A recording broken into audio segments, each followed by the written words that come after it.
شو بتعرف عن كتاب الأغاني لأبو الفرج الأصمهاني؟ أصمهاني بالحمام؟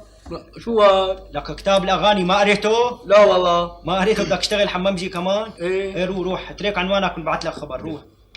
طيب أنا بأمرك أخي. اترك نبعث لك. سلام عليكم. تاني هات الثاني اللي بعده. اي الثاني. شايفهم. السلام عليكم. عليكم السلام ورحمة الله وبركاته. أهلين. نزل ايديك. أمرك أستاذ. اللي لشوف أنت اشتغلت حمامجي قبل المرة؟ ولو يا أبو صياح ما بتعرفني، صار لي 20 سنة بالحمام. عاش.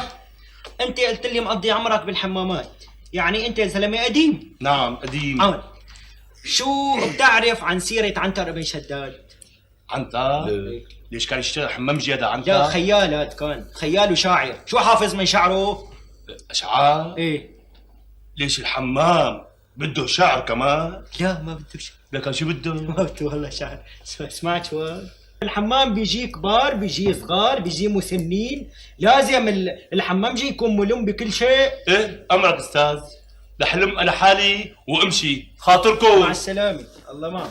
ثالث أخي. نعم. قل لك شيء؟ ايه. أنا ما راح أسأل حدا، أنت اسألهم من هلا ورايح على طريقتك. والله أحسن يا معلم. غيره. وقفوا. مرحبا. نعم. زرر جاكيتك، لا ترتعب، اصفون قبل ما تجاوب. بدي جواب مزبوط، ما بدي سرعة. انت شاغل بحمامات قبل هالمرة؟ ما في حمام ما اشتغلت فيه ابدا، كل حمامات البلد اشتغلت فيه. برافو عليك.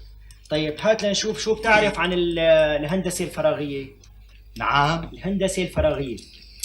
اخي اسألني باختصاصي، انا بشتغل بالحمام.